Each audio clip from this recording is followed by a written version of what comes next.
The cabin door hung crooked on its hinges when Josephine Reyes finally reached it, and she stood in the wet grass with the reins slack in her hands, staring at the one place her grandmother had always told her would still be standing long after everything else had been taken. Behind her, the horse blew hard through its nose, exhausted from 2 days on the trail, and the wagon creaked as it settled its weight. Somewhere behind them both, 4 days back down the mountain road, sat the house Josephine had built with her own 2 hands and had just watched a judge hand over to the man who had never once lifted a hammer inside it. She would think, later, that the moment she stepped through that crooked door was the moment the story truly started. But that was not where it began. It began 3 years earlier, on a spring morning so ordinary she had not thought to remember it, when Richard Calloway had ridden onto her family's land with an offer to buy the parcel next to hers, and had stayed instead to admire the house she was building on her own. Josephine had been 25 then, unmarried, a carpenter's daughter who had learned to frame a wall and set a foundation before she had learned to read a full sentence, because her father had needed hands and had not cared that the hands belonged to a girl. When he died, he left her 40 acres of scrub pine and river bottom, and a half-finished house she had been raising alone, board by board, ever since.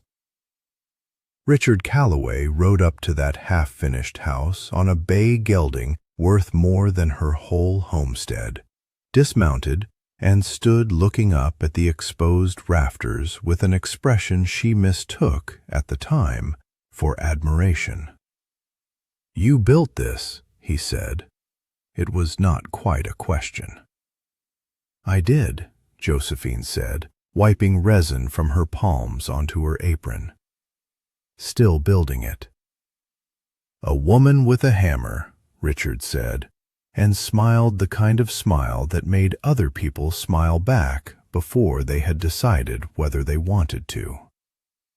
"I've never seen the like." She should have heard the condescension folded inside the compliment. She did not that day, because that day she was only a woman standing in the frame of her own future, proud of the work of her hands, and a well-dressed rancher had ridden 4 miles out of his way to look at it. Her grandmother, Rosalind, had met Richard exactly once before the wedding, at a supper Josephine arranged specially so the 2 people she loved most could take each other's measure. Rosalind was 71 that year, sharp-eyed, quiet in the particular way of a woman who had buried 2 husbands and outlived both their opinions of her. She watched Richard through the whole meal without saying much, and when he left, she took Josephine's hand in the kitchen doorway. "He looked at your house like a man counting boards he intends to claim," Rosalind said, "not like a man admiring what you made." "You've known him 1 evening, Grandma." "1 evening is enough to watch a man's eyes," Rosalind said. "Watch his hands, too, when there's nothing left in the room to charm. A man's true face comes out when he thinks no one is measuring him anymore."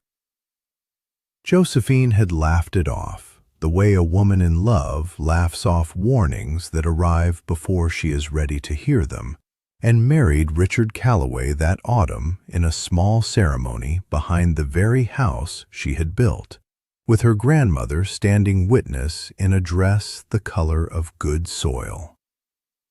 The erosion, when Josephine looked back on it afterward, had not announced itself as erosion at all. It had come dressed as practicality, as marriage, as the simple redistribution of labor between a husband and a wife. In the first year, Richard began referring to the house as his investment in front of guests, a habit she noted and let pass because correcting a man at his own supper table felt like a smaller thing than she wanted it to be. In the second year, when a neighbor complimented the fine joinery of the porch railing, Richard thanked him on her behalf before she had opened her mouth and said easily, "I had a hand in most of the design." He had held the lantern twice while she worked. He had never touched a chisel. She told herself it did not matter who received the credit, so long as the house stood and the marriage held. She was wrong about that, though it would take her years to understand exactly how wrong. Her grandmother noticed before anyone else did. Rosalind came to visit in the spring of the second year and found Josephine sanding a cabinet door in the yard while Richard entertained a land agent inside, describing the kitchen's built-in shelving as though he had drawn the plans himself. Rosalind watched through the window for a long moment, then walked out to where Josephine knelt in the sawdust. "He is taking your name off your own work," Rosalind said, quiet, without preamble. "A little at a time, the way water takes a riverbank. You will not notice the bank is gone until you are standing in the current. He's proud of the house, Grandma. That's all it is. Pride does not need to borrow another person's labor to feel itself," Rosalind said. She reached into the pocket of her coat and drew out a small iron key, old, its teeth worn smooth from long use, and pressed it into Josephine's palm. "Keep this close. Do not ask me why yet.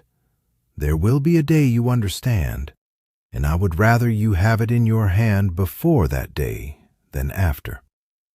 Josephine kept the key in a tin box beneath her bed, more out of love for her grandmother than any real sense of danger, and did not think of it again for a long while. The paperwork began in the third year, small and reasonable at first, the way all such things begin. Richard came home from town with a document from the county recorder, explaining in the calm, even voice he used for matters he had already decided, that it would be cleaner, simpler, more dignified for the household if the deed to the property were recorded solely in his name, since he handled the banking and the taxes and the correspondence with the land office. "It's my house too, Richard." "Of course it is," he said in a tone that suggested the opposite. "This is only a matter of paperwork, a formality.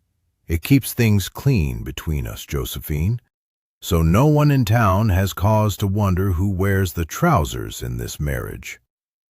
He smiled when he said it, as though it were a small joke between them, and set the pen down on the table in front of her, with the patient expectation of a man who did not anticipate refusal. She signed it. She would spend a long time afterward turning that decision over, trying to understand how she, a woman who could read a load-bearing beam at a glance and know instantly whether it would hold a roof, had failed to read the document that emptied her own name out of her own house. The pattern repeated itself over the following 2 years, each document a little larger than the last, each one delivered with the same reasonable tone, the same word he returned to again and again like a man polishing a favorite tool. Clean, he called it every time. A clean arrangement, clean bookkeeping, clean intentions. Josephine began to hear the word in her sleep, and to understand, though she could not yet name why, that a man who spoke so often of cleanliness was usually the one leaving the mess. Rosalind's health failed in the 5th year of the marriage, swiftly at the end, the way a candle burns evenly for a long while, and then, in its final inch, burns fast.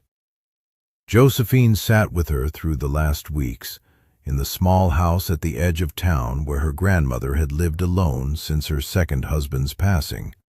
And it was there, 3 days before the end, that Rosalind gave her final warning. "There is a cabin," Rosalind said, her voice thin now, but still clear, still certain. "North of here, in the timber above Miller's Creek. My father built it, and I have kept the deed to it separate from anything Richard Calloway has ever laid eyes on. It is yours. It has always been yours, quietly, waiting." She turned her head on the pillow, found Josephine's eyes, and held them. "The day comes when that man decides your usefulness has run its course. I have watched him long enough to know it will come. When it does, you go to that cabin, and beneath the floorboard nearest the hearth, you will find what I have gathered these last 3 years. Every contract you signed, every check you wrote toward that house with your own wages from the sewing you took in, every letter from the men who built alongside you and can swear to what your hands did. I could not stop him from taking your name off the deed, child. I could make certain the truth outlived the paper." "Grandma, I don't understand. You said you'd known him one evening." "One evening was enough," Rosalind said, and the ghost of her old, dry humor moved across her face one final time. The rest was watching from a distance, the way an old woman with nothing better to do watches everything. She closed her eyes. "The key I gave you, it opens the strongbox in the cabin wall, behind the hearthstone. Do not go looking for it before you need it. But when you need it, child, you will know." She died 2 nights later, and Josephine buried her grandmother beside her second husband, and did not think of cabins or hearthstones for a long while after, because grief in those early weeks left no room in her for anything else. The betrayal event, when it finally came, arrived on an ordinary Tuesday morning in the spring of the 6th year, delivered by a county clerk who rode out to the house with an envelope and an apologetic expression, as though he alone understood the weight of what he was carrying. Richard was waiting for her on the porch when she came in from the garden, papers already laid out on the small table between the 2 rocking chairs she had built herself in the first year of the marriage. His face wore the same calm, reasonable expression it always wore when he was about to take something from her and call it fairness. "I've asked for a divorce," he said. "I think it's best for both of us. Clean, no arguments, no scenes. I've had the lawyer draw everything up already, so there's nothing left for either of us to fight over." "This is my house, Richard." "The deed says otherwise," he said gently, the way a man corrects a child. "I know it's difficult to hear, but you signed the papers yourself, more than once. The house is legally mine. The land is legally mine. And I think, if you're honest with yourself, you'll admit I've been generous in giving you 2 weeks to gather your belongings before I have need of the property." She stood on the porch of the house she had raised from bare ground, in front of the man who had never driven a single nail into it, and felt something inside her go very still and very cold. The particular stillness of a person watching a truth arrive that some older, wiser part of her had known was coming for a long time.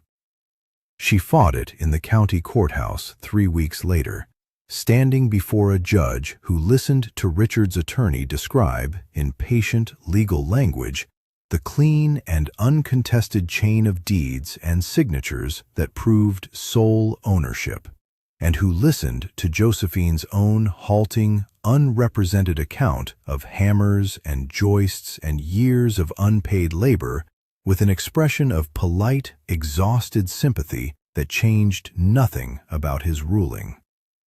The house belonged to Richard Calloway. The land belonged to Richard Calloway. Josephine Reyes Calloway had 30 days to remove herself and whatever personal belongings the court deemed rightfully hers. She did not cry in the courtroom.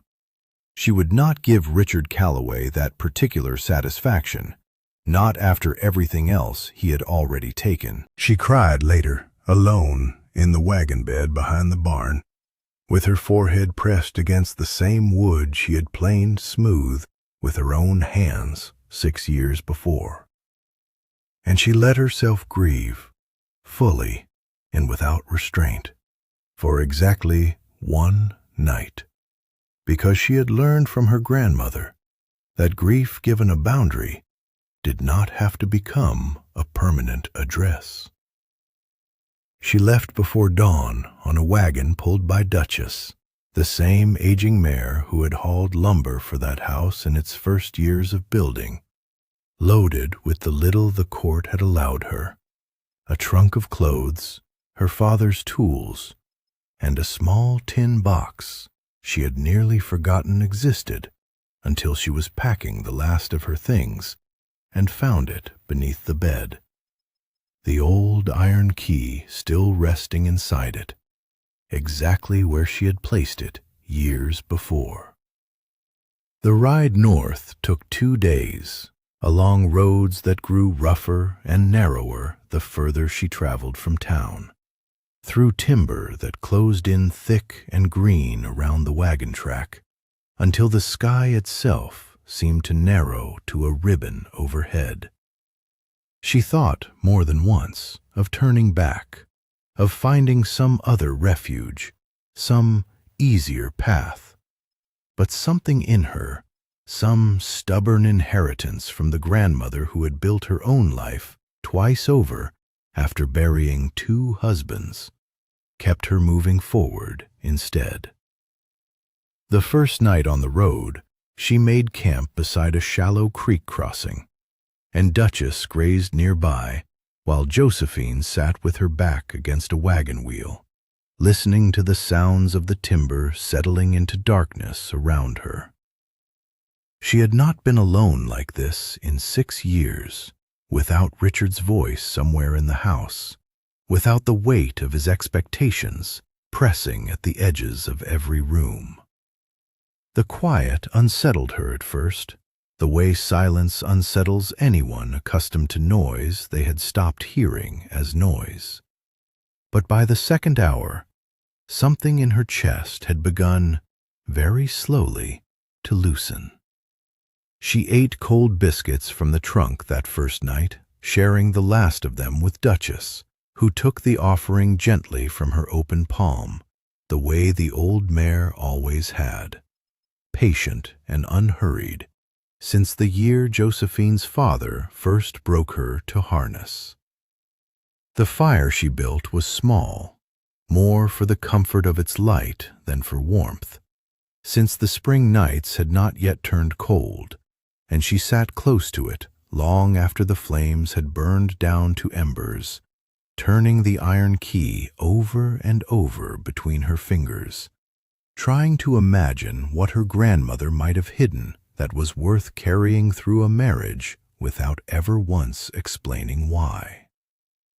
She did not sleep well that night, waking twice to small sounds in the timber that turned out to be nothing more than deer moving through the brush.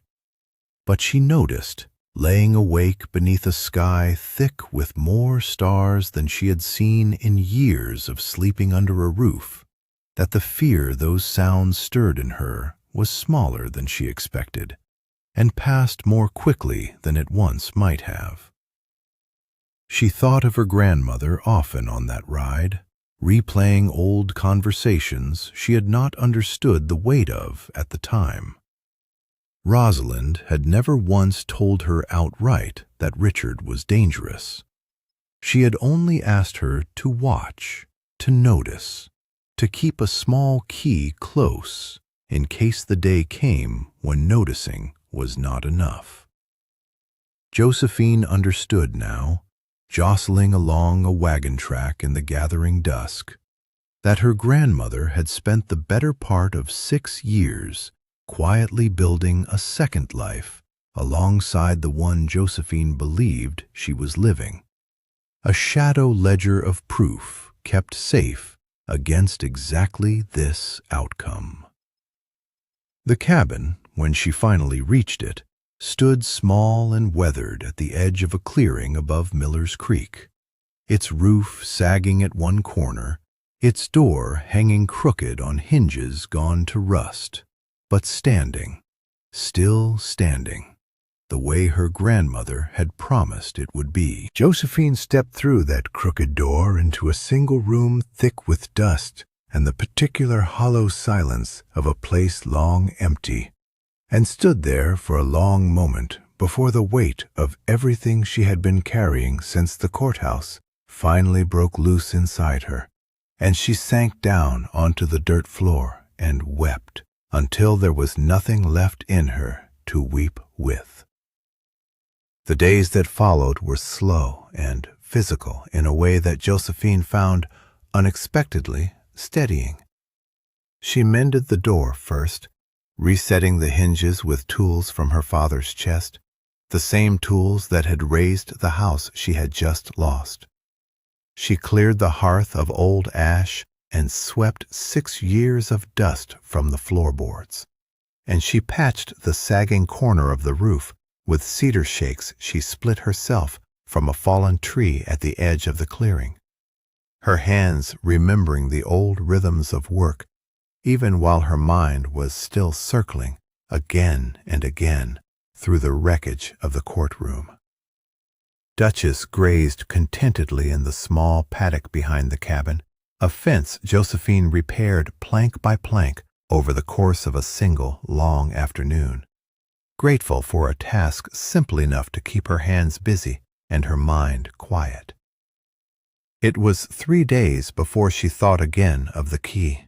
3 days spent clearing dust and mending the door and coaxing a fire to life in a hearth gone cold with disuse, before her hand, reaching to steady herself against the hearthstone one evening, found the loose edge her grandmother had described and pried it free to reveal a cavity behind it, and within that cavity, a strong box with a lock shaped exactly to fit the iron key she had carried, unknowing, for 4 years. Her hands shook as she turned the key. Inside, wrapped in oilcloth to keep out the damp, lay a thick bundle of papers, and Josephine spread them across the cabin's small table with the same careful attention she had once given to reading a blueprint. Receipts for lumber, purchased with wages she had earned taking in sewing before the marriage, each one in her own hand.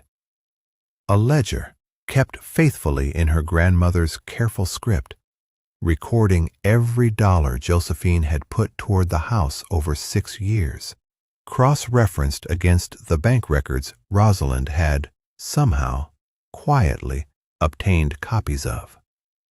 Letters, a dozen of them, from the men who had helped raise the frame in the early years, each one describing, in plain working language, exactly whose hands had done the true labor of that house. And at the bottom of the bundle, a final letter in her grandmother's hand, dated only weeks before her death, addressed simply to whoever came looking. I watched that man for 6 years, and I never once saw him hold a hammer with intention. I watched my granddaughter build a house with her own 2 hands, and heard him call it his investment at every supper table where I sat. This is not revenge.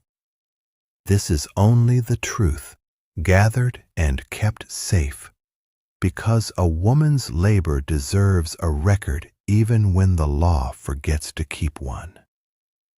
Josephine sat with those papers late into the night, and when the first gray light of morning came through the cabin's single window, something in her had shifted, quiet and permanent, from grief into resolve.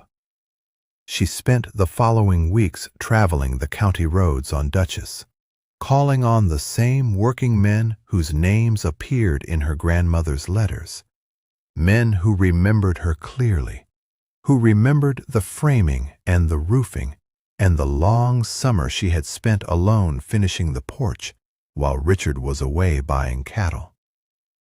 One of them, a stonemason named Otis Feldman, who had laid the chimney foundation himself, met her at his own kitchen table and shook his head slowly over her grandmother's ledger. "I always wondered why he never once came out to check the work," Otis said. "Man claims a house like that, you'd think he'd want to know how the chimney was set. Never asked me a single question the whole time I was building it. You were the one asking. You were the one climbing up to check the flashing yourself." He signed his statement without hesitation and pressed her hand warmly before she left. "Glad to put my name to the truth, Mrs. Reyes. Ought to have said something sooner." Each visit went much the same way. A carpenter named Augustus Merrick, who had framed the second-floor rooms alongside her, remembered her measuring twice before every cut, her precision a running joke among the crew because she refused to waste a single board. A widow named Prudence Gale, who had taken in sewing alongside Josephine in those early, lean years, produced a small stack of her own receipts, faded but legible, proof of wages paid for piecework that had gone, dollar by dollar, into lumber and nails and glass window panes. Each signature Josephine collected felt like a plank set back into place beneath her feet, the slow rebuilding of a foundation she had not realized until now how thoroughly the courtroom had knocked loose. A clerk at the county recorder's office, an older woman named Beatrix, who had processed the original deed transfer years before and had quietly disliked the smoothness of Richard Calloway's manner even then, dug through old filing records on her own time and found an earlier deed, filed the year Josephine's father died, that had never been properly voided, only buried beneath the newer paperwork Richard had pushed her to sign. "I remember the day he filed the new deed," Beatrix said, sliding the older document across her desk toward Josephine with visible satisfaction. "Smiling the whole while, like a man collecting on a bet nobody else knew he'd placed. Something about it sat wrong with me even then. I kept a copy of the original filed away where the newer paperwork wouldn't touch it. Never told a soul why. Suppose I always hoped somebody might come asking one day." Armed with all of it, Josephine rode into town and sought out an attorney named Constance Whitfield, a calm, sharp-eyed woman who had built her own small practice on cases most of the county's male lawyers preferred not to take. Constance read through the ledger, the letters, and the buried deed in a single sitting, and looked up at Josephine with an expression that held none of the polite, exhausted sympathy Josephine had grown used to from men in courtrooms. "This isn't a sympathetic case, Mrs. Reyes," Constance said. "It's a documented one. There's a difference, and the difference matters. Your husband didn't just take advantage of you emotionally. He built a paper trail on top of a paper trail that was never legally clean to begin with. We're not asking a judge to feel sorry for you. We're asking him to follow the law your grandmother made certain you could prove." "How long will it take?" "Longer than you'll want it to," Constance said, not unkindly. "Patience is the tactic here, not speed. Richard Calloway built his advantage on being reasonable and unhurried in front of every judge in this county. We beat that by being more thorough than he ever imagined a woman with a hammer could be." Something in her dry, half-smile told Josephine the words were chosen deliberately. An echo of Richard's own old condescension turned, finally, into a weapon pointed the other direction. The months that followed tested Josephine's patience more than any single day of physical labor ever had. Constance filed motion after motion, gathered depositions from each witness in careful legal language, and cautioned Josephine more than once against confronting Richard directly before the case was fully built. "He'll want to measure you," Constance warned her one afternoon over a small pot of coffee in her office. "He'll ride out that way or send word through someone who claims to be a friend of yours just to see how frightened or how desperate you've become. Don't give him anything to measure. Let him wonder." The warning proved accurate within the month. A rider Josephine did not recognize appeared at the edge of the cabin clearing one evening just before dusk, sitting his horse at a careful distance, watching the cabin for a long while before turning and riding back the way he had come, without a word exchanged. Josephine watched him go from the darkened window, her heart hammering, and understood with a cold clarity exactly whose eyes she had just been measured by, even if the rider himself had never once been introduced to her. She wrote to Constance the next morning, describing the visit, and Constance's reply came back within the week, brief and steady. "Good. Let him wonder what he saw. A woman mending a roof and tending a horse tells him nothing he can use in a courtroom. Keep doing exactly what you are doing." There were quieter days folded between the tension of that long waiting season, days Josephine came to treasure more than she expected to. She spent whole afternoons walking the timber above the cabin, learning the deer trails and the places where the creek pooled deep and cold enough to bathe in. And she found, to her own surprise, that solitude suited her in a way marriage never had. She began keeping her own accounts again, the way she had before Richard, a small ledger of her own for the coin she earned mending harness leather for a rancher 2 valleys over. And the simple act of writing her own name at the top of a page felt, each time, like reclaiming something she had not realized she'd surrendered.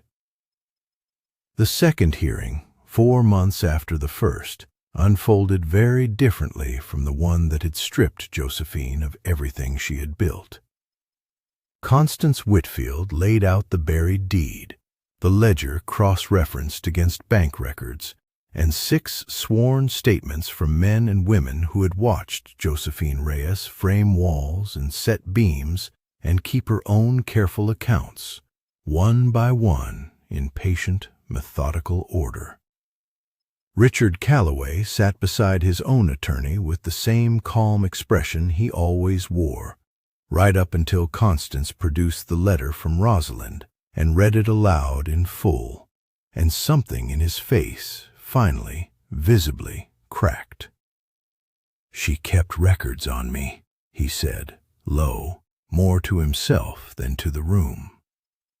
"She kept records on the truth, Mr. Calloway," Constance said. "You simply happened to be standing on the wrong side of it." The judge's ruling came 2 weeks later, delivered in careful legal language that Josephine read 3 times before she let herself believe it.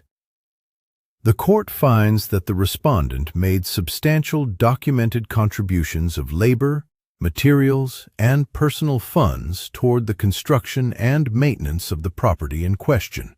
Contributions improperly and, in one instance, illegally excluded from the record through deed filings executed under circumstances the court finds troubling. The original property is to be returned to joint consideration, with the respondent granted full and clear title to the homestead her father originally deeded to her, restored and unclouded. Richard Calloway did not contest the ruling further.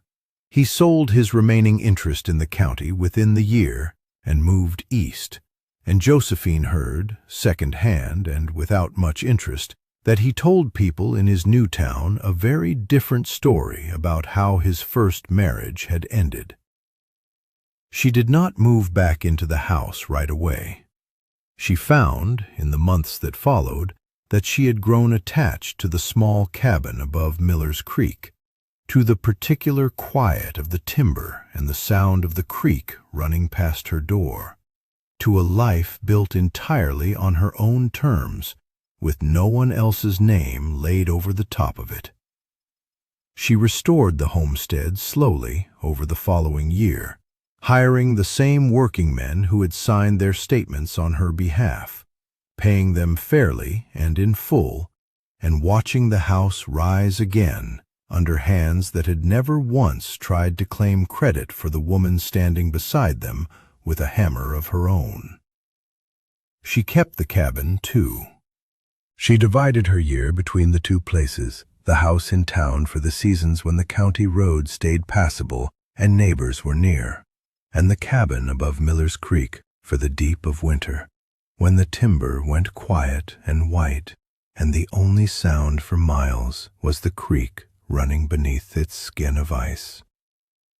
She kept her grandmother's ledger on the shelf above the hearth, where the strong box had once been hidden, a record not of grief, but of everything a woman's own two hands could prove, given time, given patience, and given one fierce old woman who had watched long enough to leave her granddaughter the truth. Otis Feldman and Augustus Merrick both came out to help her raise a small addition onto the cabin the following spring, a proper sleeping room built off the main space, and refused any payment beyond a good meal and the pleasure, as Otis put it, of building something honest for once. Prudence Gale visited twice a season, bringing thread and news from town, and staying long enough each time to help Josephine put up preserves for the winter ahead.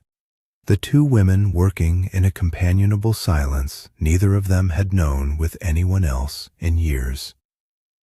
Beatrix, the clerk who had kept the old deed safe without ever being asked, wrote letters faithfully every few months, small, dry accounts of courthouse gossip that always made Josephine laugh out loud in the quiet of the cabin. There was a morning in that second spring when Josephine woke before dawn to the sound of Duchess stamping restlessly in the paddock, and she rose, pulled on her boots, and walked out into the gray half-light to find nothing wrong at all, only an old mare grown skittish with age and the season's first thunder rolling somewhere far off over the ridge. She stood there a long while anyway, watching the sky lighten over the timber, and found herself thinking, not for the first time, that fear had become a habit her body had not yet unlearned, even after the courtroom had settled everything the law could settle. She had read once, in a newspaper Beatrix sent along with one of her letters, about a doctor back east who claimed a person's nerves could be trained the same way a muscle could, worn smooth through repetition until the old alarm no longer sounded at every shadow. Josephine did not know if that was true. She only knew that each season she spent alone in that cabin, tending her own animal, keeping her own accounts, answering to no one's reasonable voice but her own good sense, the flinch in her came a little slower and left a little faster than it had the season before. By the second autumn, Josephine had begun taking on carpentry work of her own again, quietly at first, mending a barn roof for a neighbor who had heard through Otis that she knew her way around a rafter, then framing a small storage shed for another family 2 valleys over, her reputation traveling the slow, steady way reputations travel in a county where everyone eventually hears everyone else's business. She never advertised the work. She never needed to. Every finished job spoke plainly enough for itself, the way her first house once had, before a man's borrowed pride had tried to speak over it. In the evenings, when the fire had burned down low and the creek outside had settled into its steady nighttime murmur, Josephine would sit at the small table with a cup of coffee cooling in her hands, in a cabin that was entirely, legally, undeniably her own, and think that her grandmother had been right about the current after all. It had taken everything from her once, and she had built her way back out of it, board by board, the same way she had built everything else in her life that mattered, this time with no name laid over hers and no hand but her own steering the wagon home.